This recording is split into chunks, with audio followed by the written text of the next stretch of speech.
자, 오늘은 5번째 시간 성령님에 대해서 배우도록 하겠습니다. 오늘은 좀 짧은데요. 지난 시간에 구원에 대해서 배울 때는 좀 길었어요. 길었는데 좀 천천히 빨리 했고 오늘은 좀 천천히 가도 될 것 같아요.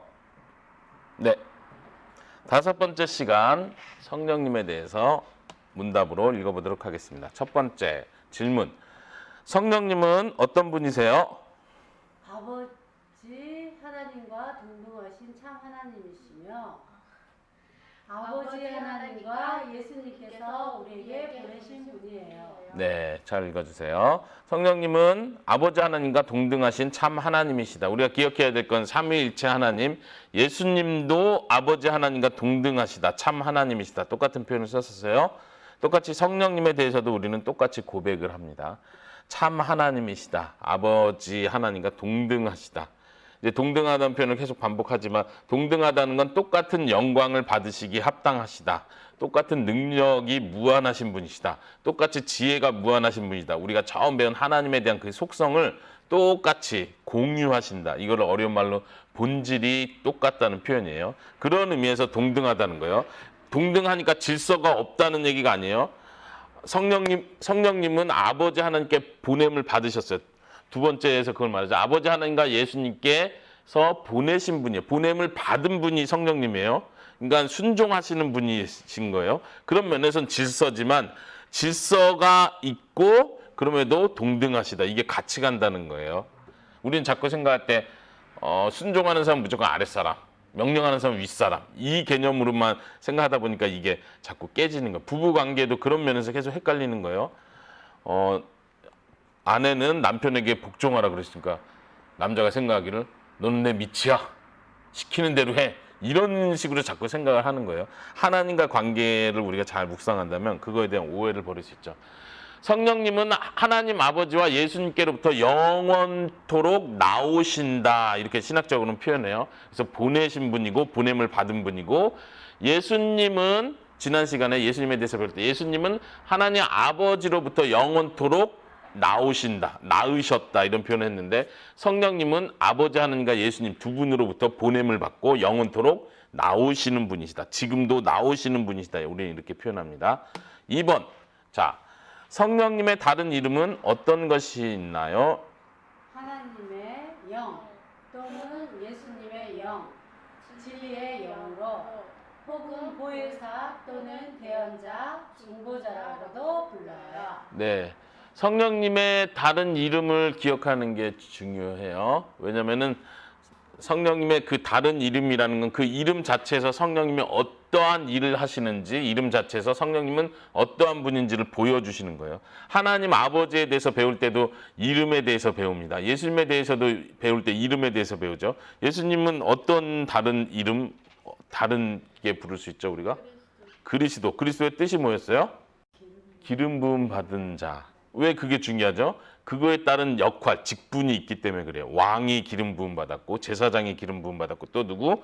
선지자가 기름 부음 받았고. 그러니까 그리스도라는 그 이름 자체, 메시아라는 이름 자체에서 예수님이 어떠한 일을 하시는지, 어떠한 분이신지 우리가 배울 수 있는 것처럼 성령님에 대해서도 성령님의 이름을 알아야 성령님이 어떠한 분이신지를 더 알 수 있는 거예요. 하나님의 영 혹은 예수님의 영이라고 불려요.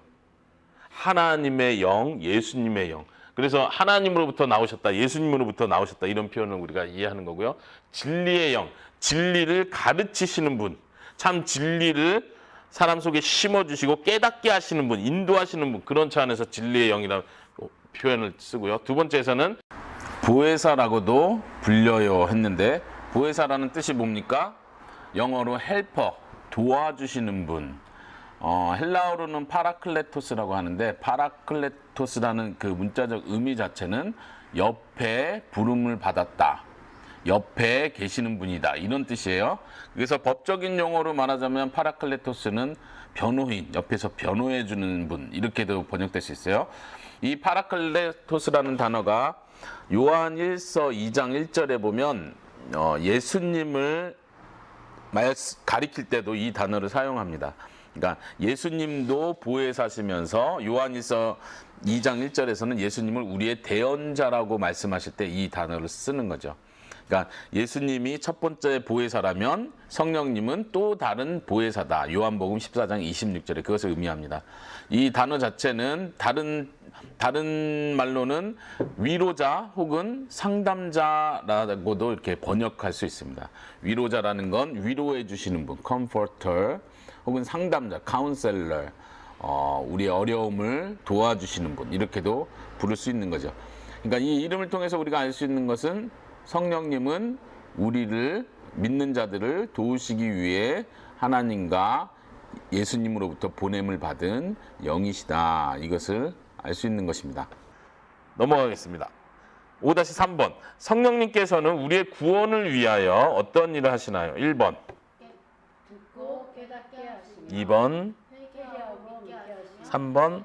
예수님께서 이루신 구속을 우리에게 적용해 주세요. 예, 간단하게 성령님의 역할, 구원을 위한 그 적용의 역할을 표현한 겁니다. 첫 번째는 복음이 선포될 때, 말씀이 선포될 때 듣고 깨닫게 하시는 일을 하시는 거예요. 성령님이 깨닫게 해주시지 않으면 그 복음의 진짜 가치와 그 의미를 이해할 수 없다는 얘기예요.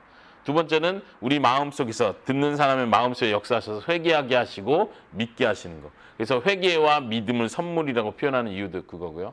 세 번째 중요한 것은 예수님께서 이미 성취하신, 이루신, 이미 구원을 얻으셨어요. 예수님께서 확보하신 그 구원, 구속을 우리에게 적용시켜 주세요. 전달해 주신다는 의미예요. 이 뒤에서 좀 더 다시 한번 표현할 텐데요. 여기서 어떻게 그럼 구속을 적용하시나요? 물어보는 거예요. 자, 대답해 보세요. 성령님께서는 어떻게 구속을 적용하시나요? 우리의 마음을 새롭게 하시고 2번, 우리에게 믿음을 주시며 3번. 생명이신 예수님과 하나가 되게 하세요. 네, 구원을 적용시켜 주신, 예수님이 이미 이루신 구원을 우리의 것이 되게 해주시는데 어떻게 그렇게 하시는가? 마음을 새롭게 해주신다. 우리의 마음을, 이거를 다른 표현으로 뭐라고요? 중생, 새로운 본성을 허락해 주시는 거. 우리의 마음을 전혀 새로운 사람으로 만들어 주시는 거. 에스겔서 표현으로 새 마음을 주리니 할 때 그 표현이에요. 그리고 우리에게 믿음을 주시는 거예요. 하나님을 향한 믿음. 그리고 세 번째 중요한 것은, 잘 보세요. 여기서 중요하게 표시했죠. 이렇게 두꺼운 글씨로 이탈릭체로 했어요. 예수님과 하나가 되게 하시는 그 일을 성령님께서 해주신다. 기억하시기 바랍니다. 예수님과 하나가 된다는 게 왜 중요하냐? 우리가 성찬식을 할 때도 예수님과 한 몸임을 고백하죠. 예수님과 하나가 됨을. 예수님께서 내 살과 내 피를 먹어야 된다고 고백할 때 말씀하신 것처럼 우리가 예수님과 하나가 되는 거예요. 세례를 받음으로 하나가 되고 예수님 부활하실 때 예수님과 함께 하나가 되고 이 역할이 우리의 구원이 적용되는 데 있어서 핵심이다. 왜냐? 예수님이 이루신 구원을 우리가 예수님 안에 포함됨으로써 그 구원을 우리가 누리는 거예요. 좀 더 쉽게 설명하면 예수님은 하나님의 아들이 되셔서 하나님으로부터 모든 복, 구원과 천국의 복을 예수님이 하나님으로부터 받으셨어요. 예수님은 어떻게 받으셨죠? 율법에 순종하시고 네? 완벽하게 의를 이루심으로써 예수님 그걸 얻으신 거예요. 사람은 그렇게 얻을 수 있나요? 못하잖아요. 사람은 저주를 받게 돼 있어요. 율법을 지키려고 노력하면 노력할수록 범법자가 돼서 하나님께 저주를 받는 거예요. 율법에 약속된 대로 저주를 받을 수밖에. 근데 예수님은 태어나시면서부터 계속 순종의 삶을 완벽하게 사셨다고 배웠죠. 그 율법에 순종하시면 예수님은 그 구원, 그 복, 약속된 율법을 지켰을 때 약속하신 그것을 받으신 거예요.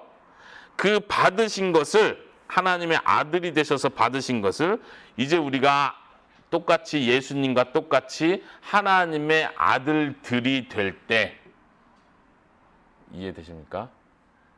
예수님께서 그 상속된 기업을 그 형제들에게, 예수님의 형제들에게 나눠주시는 거예요. 이해되십니까? 우리가 구원에 대한 어떤 관점을 이런 쪽으로는 많이 설명 안 했기 때문에 잘 이해하지 못해요. 그래서 예수님과 하나 된다는 의미를 자꾸 신비적인 개념을 생각하는 거예요. 영적으로 뭐 신일 합일되고, 이거는 천주교적 좀 신비주의적 개념이에요. 조심하셔야 되는 개념이고, 우리가 어떤 영성을 얘기할 때도 이런 쪽으로 몰고 가는 게 아니에요. 더 분명하게 예수님과 하나 된다는 의미, 이건 이제 종교 개혁자들로부터 계속해서 강조되었던 중요한 핵심 주제입니다. 다시 한마디로 표현하면 예수님께서 하나님의 아들로서, 맏아들, 첫째 아들로서 얻으신 하나님 아버지로부터 받은 그 상속받은 기업을 하나님의 자녀들, 아들들이 된 다른 형제들과 나누시는 거예요. 그래야 우리가 예수님과 하나가 된다는 의미예요. 예수님과 하나가 됨으로써 그 복을 누린다. 그 복은 단지 천국에 가는 복뿐만 아니라 예수님께서 구속을 통해서 얻으신 모든 은혜를 받는 복들, 하나님을 더 알아가고 하나님 가까이 하게 되고 하나님으로부터 얻는 모든 것을 다 가리킵니다. 이해되십니까? 성령님께서 그 일을 하시고 5-5번 성령님께서 우리의 구원의 완성을 위하여 지금 어떤 일을 하시나요? 1. 하나님의 뜻대로 기도하시며 예, 로마서에 나온 표현이죠. 그 다음에 2번 날마다 죄와 싸우며 더욱 거룩해지도록 우리를 도와주세요. 예, 우리를 거룩하게 한다. 성화되게 한다. 그래서 거룩하신 영, 성령님이라 우리가 특별히 얘기하고요. 세 번째, 또한 우리를 인도하시는 가운데 우리의 구원의 보증이 되어주세요. 네, 중요한 부분이죠. 우리의 구원의 보증이 되어주신다. 하나님께서 구원의 보증으로서 성령님을 우리 마음에 주셨다. 이 말은 우리가 천국에 가는 그날까지 너가 확실히 천국에 가는 거야 라는 거 하나님이 보여주시기 위해서 주셨다는 거예요. 네, 그 성령님은 우리를 떠나지 않습니다. 자, 5-6번 성령님께서 역사하시는 목적은 무엇인가요? 예수님의 영광을 나타내며 예수님을 높이는 거예요. 네, 굉장히 단순한 질문과 답인 것 같지만요.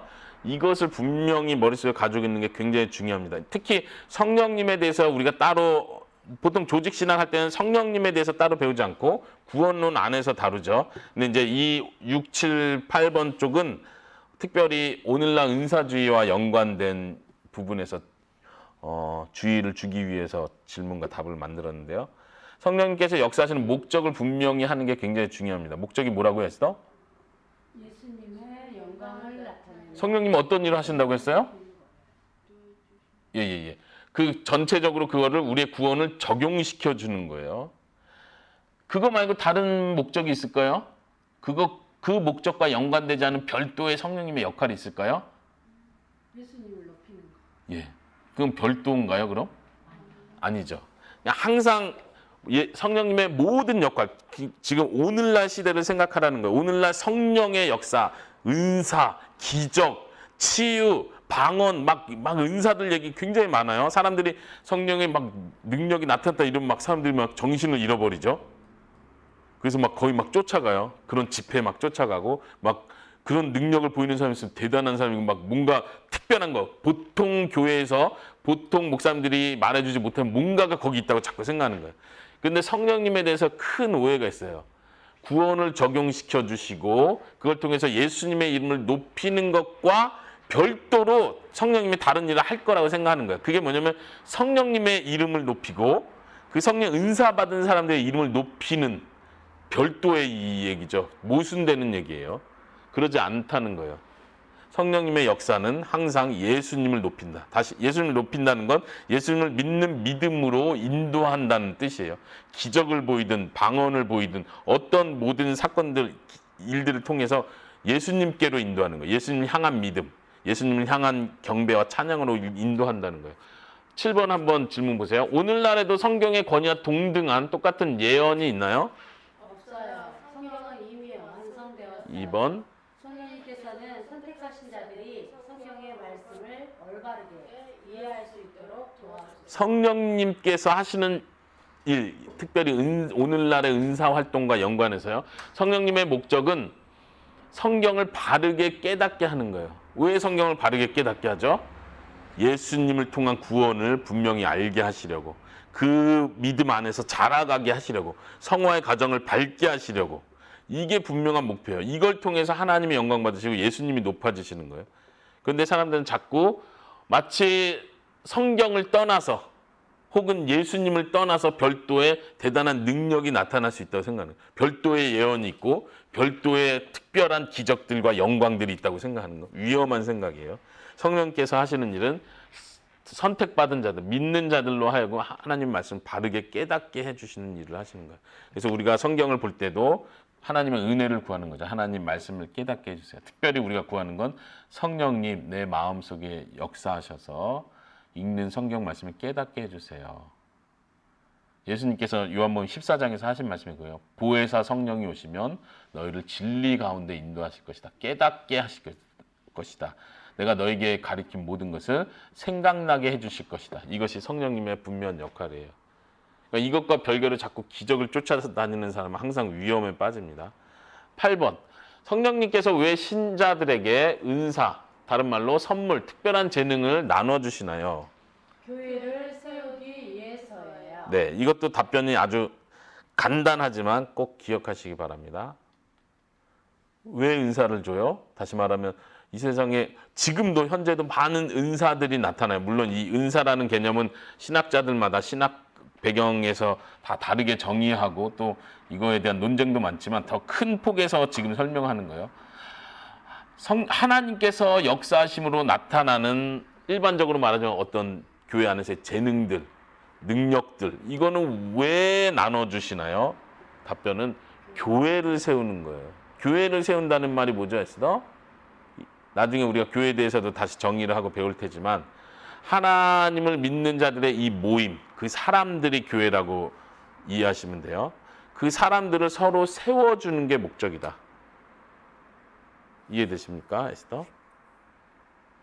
다른 목적은 뭐예요? 오늘날 은사주의자들이 삐딱하게 잘못되게 가는 이유, 어디에 목적을 둬서 잘못되고 문제가 생길까요? 이거 말고 다른 목적을, 잘못된 목적은 뭐일까요? 자신을 높이는 목적으로 쓴다 이 얘기죠. 하나님을 높여야 되는데 결국 예. 사람이 내가 대단한 사람인데 이걸 보여주는 걸 증명하는 쪽으로 가는 거예요. 처음에는 불쌍하니까 병도 고쳐주고 불쌍하니까 예언도 해주고 도움을 많이 줬는데 나중에는 그 능력을 받은 나를 봐라.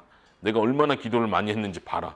내가 얼마나 능력 있는지 봐라. 나를 존경해야 되지 않겠냐. 나는 하나님의 종인데 막 이렇게 가버리는 거예요. 이거는 지금 이 목적을 거스르는 거예요. 교회를 세우는 게 아니라 자기 자신을 세우는 거죠. 은사를 주신 목적은 성경에서 분명히 말하기를 교회를 세우는 것. 다른 좀 더 풀어서 얘기하면 교회 하나님께 부름받은 그 신자들 한 사람 한 사람을 서로를 격려해주고 믿음이 자랄 수 있도록 하나님 안에서 성장할 수 있도록 도와준다는 얘기예요. edifying. 그거를 놓치지 않으면 우리가 은사 때문에 헷갈리는 많은 위험 요소들을 우리가 분별해낼 수 있다. 네, 오늘은 성령님에 대해서 여기까지 하겠습니다.